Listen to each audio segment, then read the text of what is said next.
ओम शांति। आज अव्यक्त मुरली जो पढ़ने जा रहे हैं उस मुरली का टाइटल है रूहानी सेनानियों से रूहानी कमांडर की मुलाकात।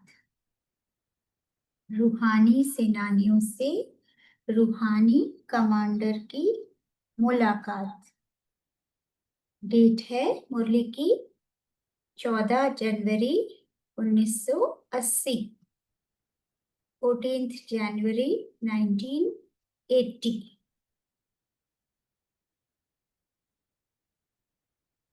बाबा कहते इस ग्रुप को देखकर वतन में पोतामेल इमर्ज हुआ। बाबा इस ग्रुप को देखकर वतन में पोतामेल इमर्ज होते देख रहे हैं। जैसे बाहुबल वाली सेना में भी वैरायटी प्रकार के सैनिक होते हैं। कोई बॉर्डर पर जाने वाले, युद्ध के मैदान पर जाने वाले अर्थात डायरेक्ट वार करने वाले, और दूसरे उनकी पालना करने वाले पीछे होते हैं। डायरेक्टर तो बैकबोन होते हैं। ऐसे ही यह जो ग्रुप है वह मैदान पर सेवा करने वाला ग्रुप है। बाबा ने क्या टाइटल दिया इस ग्रुप को? ये मैदान पर सेवा करने वाला ग्रुप है। मैदान में आने वाली सेना के आधार पर ही विजय अथवा हार की बात होती है। अगर मैदान में आने वाले कमजोर, शस्त्रहीन, डरपोक होते हैं तो कभी भी डायरेक्टर की विजय नहीं हो सकती है। विश्व कल्याण के मैदान पर यह सेवाधारी ग्रुप है। बाबा ने रूपरेखा बताई। अब बाबा बता रहे हैं ये ग्रुप बहादुर है। तो सभी को मुबारक। बाबा ने क्या पोतामेल देखा इस ग्रुप का? ये ग्रुप बहादुर है। सामना करने की शक्ति अर्थात अनुभव कराने की शक्ति, सभी को श्रेष्ठ चरित्र द्वारा बाप दादा का चित्र दिखाने की शक्ति, ऐसे शस्त्रधारी हैं। बहादुर ग्रुप का टाइटल मिला तो अब चेक क्या करना है? हम सामना करने की शक्ति से सभी को बाप दादा का चित्र दिखाने की शक्ति रखते हैं। क्या समझते हो? ऐसे शक्ति स्वरूप ग्रुप हैं। चारों ही सब्जेक्ट्स के चारों ही अलंकारधारी हो। दो भुजा वाले शक्ति स्वरूप हो या चार भुजा वाले हो। कैसे? श्रेष्ठ चरित्र द्वारा बाप दादा का चित्र दिखाएंगे जब चारों ही अलंकार होंगे। ये चार अलंकार चार सब्जेक्ट्स की निशानी है। चार अलंकार दिए विष्णु जी के हाथ में, ये लक्ष्मी नारायण के कंबाइंड स्वरूप को, शंख, चक्र, गदा और पदम। तो बाबा ने समझाया ये चारों ही अलंकार चारों ही सब्जेक्ट्स की निशानी है। तो सभी अलंकार धारण किए हैं। चारों ही सब्जेक्ट्स में से किस सब्जेक्ट पर सबसे ज्यादा ध्यान देना है? योग के सब्जेक्ट्स पर। जिसको बाबा ने आज बोला सबसे सहज है, सहज योग है, परंतु किसी किसी के लिए डिफिकल्ट है। या किसी ने दो धारण किए हैं, किसी ने तीन किए हैं, या एक धारण करते हैं तो दूसरा छूट जाता है।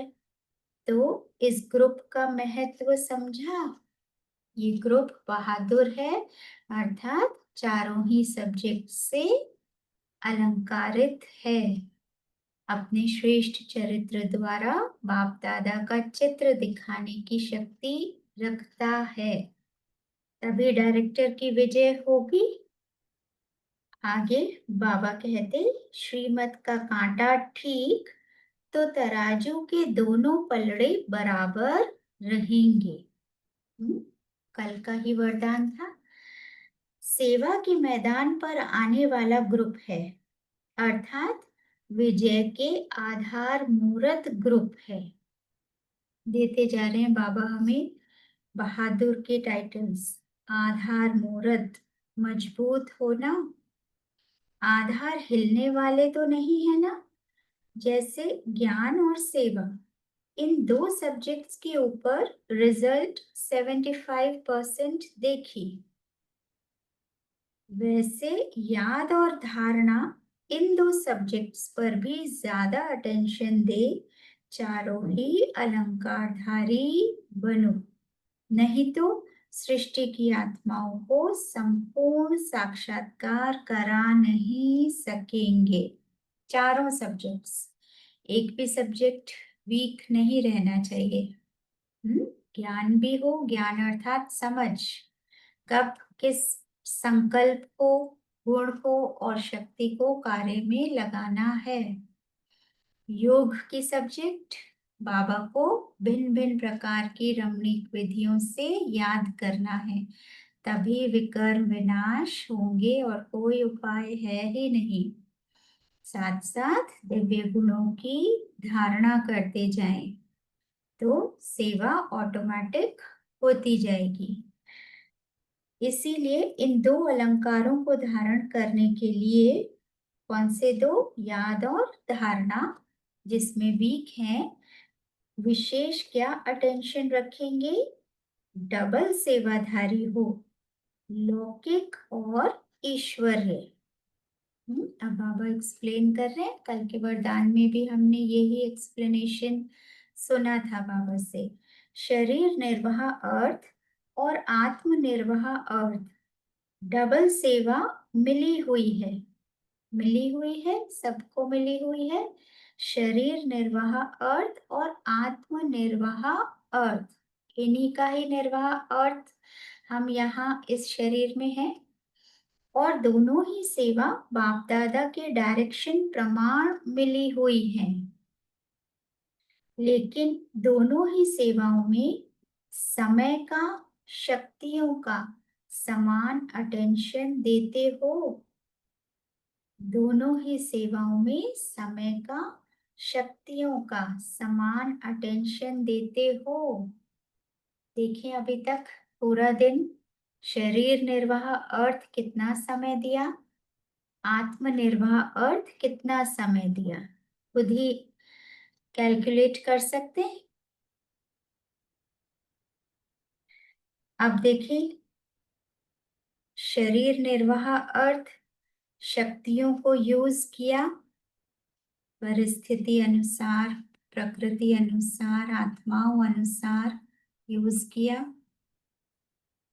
और शक्तियों को आत्मनिर्वाह अर्थ यूज किया कि हर संकल्प, बोल और कर्म में मुझ आत्मा अर्थात पुरुष की उन्नति हो रही है। इसी को ही बाबा पुरुषार्थ कहते हैं। आत्मा के अर्थ अर्थात आत्मा की उन्नति के लिए। तो बाबा ने देखा, तराजू के दोनों तरफ समान रखते हो, कांटा ठीक रखते हो कि बिना कांटे के तराजू रखते हो। कांटा है श्रीमत, श्रीमत रूपी कांटा ठीक होगा, सेंटर में होगा, अप्रोप्रिएट होगा, तो दोनों सेवाएं बैलेंस्ड होंगी। अगर श्रीमत का कांटा ठीक है तो दोनों साइड समान होंगी, तराजू है ना, अर्थात तराजू का बैलेंस ठीक होगा। अगर कांटा ही ठीक नहीं है, सेंटर में नहीं है, तो बैलेंस रह नहीं सकता, श्रीमत पर हम नहीं चले, अवगुणों को आज ऑब्जर्व नहीं किया। घड़ी घड़ी देह अभिमान आता है, घड़ी घड़ी, तो कितना कितना सूक्ष्म चेक। कोई कोई बच्चे एक तरफ का वजन ज्यादा रखते हैं। कैसे? बाबा हमारे स्टेटमेंट्स बता रहे हैं। लौकिक जिम्मेवारियां निभानी ही हैं। हम ऐसे ही कहते हैं, ऐसे समझते हैं। और ईश्वरीय जिम्मेवारियां निभानी तो हैं, ऐसे कहते हैं। लौकिक तो हमें निभानी ही है जिम्मेवारियां, इसे लाइक दिस। और अलौकिक जिम्मेवारियां या ईश्वरीय जिम्मेवारियां निभानी तो है, चाहते तो हैं, वह निभानी ही है और वह निभानी तो है। करना तो चाहिए, सेवा सेंटर पर एक्स्ट्रा टाइम लगाना चाहिए, इसीलिए एक तरफ का वजन ज्यादा हो जाता है। राइट, लौकिक जिम्मेवारियों का वजन ज्यादा हो गया क्योंकि ध्यान सारा उसी तरफ, और रिजल्ट क्या होती है? बोझ उनको ही नीचे ले आता है, ऊपर नहीं उठ सकते। बोझ वाला साइड सदा नीचे धरती पर लग जाता है। लौकिक जिम्मेवारियों का बोझ उठाते उठाते क्या हुआ? वो साइड भारी होकर नीचे धरती पर लग गया, और हल्का हल्का ऊपर उठ जाता है। हल्का क्या रहा? ईश्वरीय जिम्मेवारियां ऊपर रह गई, हल्की रह गई, कम टाइम दिया, कम शक्तियां यूज करी। और समान वाला भी ऊंचा उठता नीचे धरती पर नहीं लगेगा।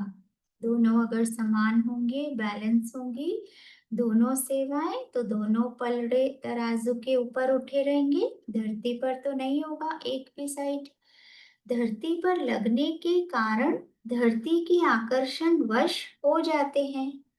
बोझ के कारण ईश्वरीय सेवा के मैदान पर हल्के होकर सदा सफलता मूर्त नहीं बन सकते।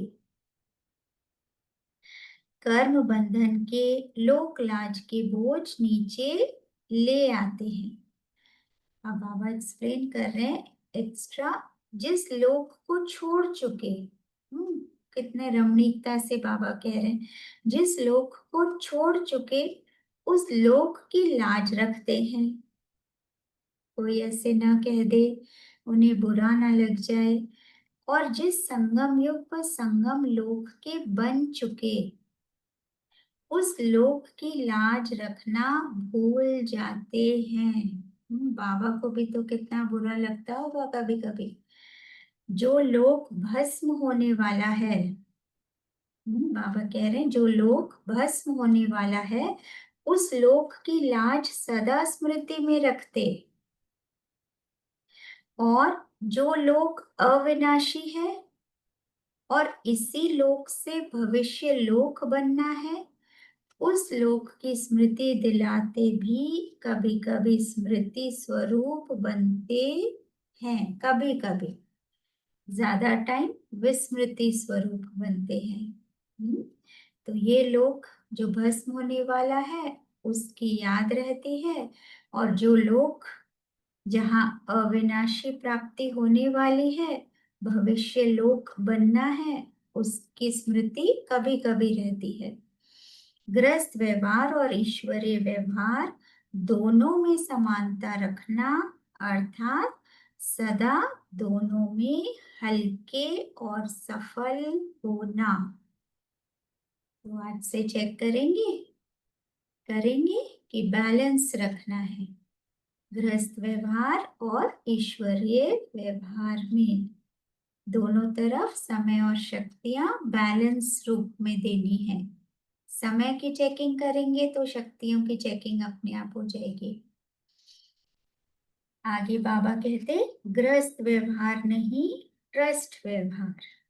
बाबा ने ऊपर गृहस्थ व्यवहार शब्द यूज किया, तो कहीं हम गृहस्थ व्यवहार का कार्यभार संभालते संभालते गृहस्थी न बन जाएं, बोझ वाले न बन जाएं, तो बाबा ने क्लियर किया गृहस्थ व्यवहार नहीं, ट्रस्ट व्यवहार। वास्तव में गृहस्थ व्यवहार शब्द चेंज करो। गृहस्थ शब्द बोलते ही गृहस्थी बन जाते हो। इसीलिए गृहस्थी नहीं हो, ट्रस्टी हो। ट्रस्टी क्या करता है? टेक केयर करता है, करता बहुत अच्छे से है, सब कुछ संभालता है, पर ट्रस्टी होकर संभालता है, न्यारा होकर संभालता है, अपनापन नहीं है। गृहस्थ व्यवहार नहीं, ट्रस्ट व्यवहार है। गृहस्थी बनते हैं तो क्या करते हैं? गृहस्थियों का कौन सा खेल है? ये तो हम सब जानते ही हैं, बाबा हमारी ही भाषा बता रहे हैं। गृहस्थी बनते हो तो बहानेबाजी बहुत करते हो, ऐसे और वैसे की भाषा बहुत बोलते हो, ऐसे है ना वैसे है ना, इसीलिए हम सेवाओं पर नहीं आ सकते। ऐसे है ना वैसे है ना, बात को भी बढ़ाने लग जाते हैं। यह तो आप जानते हो, करना ही पड़ेगा। यह तो ऐसे ही है वैसे ही है, गृहस्थी तो संभालनी ही है। बाबा भी कहते हैं अपनी रचना की संभाल करो। तो यह पाठ बाप को भी पढ़ाने लग जाते हो। बाबा फिर क्लियर करें, ट्रस्टी बन जाओ तो बहानेबाजी खत्म हो, चढ़ती कला की बाजी शुरू हो जाएगी। क्या बन जाओ? ट्रस्टी बन जाओ। सब कुछ किसका है? बाबा का है। मेरापन आते ही गृहस्थी, और बाबा को दे दिया, तेरा हो गया तो ट्रस्टी हो गए। बस श्रीमत रूपी कांटा सेंटर में हो, अर्थात उस पर सारा ध्यान हो, तो ट्रस्ट का व्यवहार स्वतः ही निभा सकेंगे। तो आज से अपने को गृहस्थ व्यवहार वाले नहीं समझना, ट्रस्ट व्यवहार है। हम सभी कौन है? ट्रस्टी हैं। बहुत बहुत बहुत प्यार से संभालना है, पर ट्रस्टी होकर संभालना है। श्रीमत फॉलो करते हुए चलते जाएंगे तो बैलेंस अपने आप रहेगा। जिम्मेवार और है, हमें क्या करना है? हमें बस सीट पर सेट होना है। श्रीमत की सीट पर सेट होना है। साकार मुरली में आज बाबा ने यही बोला, स्वमान की ड्रेसेस और टाइट, उस बेल्ट को टाइट करके रखेंगे तो क्या होगा? उड़ती कला में आ जाएंगे। पांचों तत्व, पांच प्रकृति के तत्व क्या करने लग जाएंगे? पांच विकार आपके अधीन हो जाएंगे। निमित्त आप हो, लिखेंगे इस लाइन को, जिम्मेवार बाबा है, निमित्त आप हो। जिम्मेवार बाबा है, निमित्त आप हो। हमें कौन सी जिम्मेवारी संभालनी है? बाबा ने अभी पिछले पैरा में बताई, हमें ईश्वरीय जिम्मेवारी और ट्रस्ट रहने की जिम्मेवारी संभालनी है, बैलेंस रूप में। समय और शक्तियां बैलेंस रूप में दोनों को देनी है। तो जिम्मेवारी बाबा की हो जाएगी। जब ऐसे संकल्प में परिवर्तन करेंगे तो बोल और कर्म में परिवर्तन हो ही जाएगा। कितना ब्यूटीफुल संकल्प दिया बाबा ने। संकल्प में परिवर्तन करा, ये लाइन मंत्र के जैसे अंदर हमने चलाई। जिम्मेवार बाबा है, निमित्त मैं हूं, तो क्या होगा? बोल और कर्म में परिवर्तन हो ही जाएगा। भगवानुवाच है। तो यही ग्रुप एक एक बहुत कमाल कर सकते हैं। कर्म योगी सहज योगी का हर एक सैंपल अनेक आत्माओं को श्रेष्ठ सौदा करने के निमित्त बना सकते हैं। और जो भी हद के गुरु होते हैं, उनका एक गद्दी नशीन शिष्य अपने गुरु का नाम बाला करता है, एक ही करता है। और यहाँ सदगुरु के इतने सब तख्त नशीन बच्चे हो। कौन सा टाइटल मिला? हम सब कौन हैं? सब तख्त नशीन बच्चे हैं। एक एक बच्चा कितना श्रेष्ठ कार्य कर सकते हैं। कर सकते हैं, कल पहले भी किया था। बाप दादा सभी बच्चों को ऐसे सर्विसेबल, विश्व में नाम वाला करने वाले विश्व कल्याणकारी बच्चा समझते हैं। जब एक दीपक दीपमाला बना देता है तो आप एक एक दीपक सारे विश्व में दीपावली कर देंगे। कर देंगे, क्या बोलेंगे? हाँ जी बाबा, जरूर जरूर करेंगे। समझा? इस ग्रुप को क्या करना है? वैरायटी ग्रुप को वैरायटी वर्ग वाली आत्माओं के सेवाधारी बन सर्व की सद्गति व श्रेष्ठ जीवन बनाने का आधार मूर्त बनना है। जैसे डबल विदेशी हैं, वैसे ये डबल नॉलेजफुल हैं, डबल सर्विसेबल हैं, तो रिजल्ट भी डबल निकालनी है। शरीर निर्वाह अर्थ, आत्मनिर्वाह अर्थ का बैलेंस, ईश्वरीय जिम्मेवारी, रूहानी जिम्मेवारी का, और गृहस्थी या ट्रस्टी की जिम्मेवारी का बैलेंस। बाबा अब सभी बच्चों को याद प्यार दे रहे हैं। ऐसे सदा सर्व बंधन मुक्त, सदा जीवन मुक्त, विश्व शोकेस के विशेष शो पीस, विश्व परिवर्तन करने के आधार मूर्त, सदा श्रीमत के आधार पर स्व उद्धार और विश्व उद्धार करने वाले, ऐसे सदा विश्व सेवाधारियों को, बेहद के सेवाधारियों को बाप दादा का याद प्यार और नमस्ते। हम रूहानी बच्चों की रूहानी बाप दादा को याद प्यार और नमस्ते। वाह वाह वाह वाह, शुक्रिया बाबा, शुक्रिया।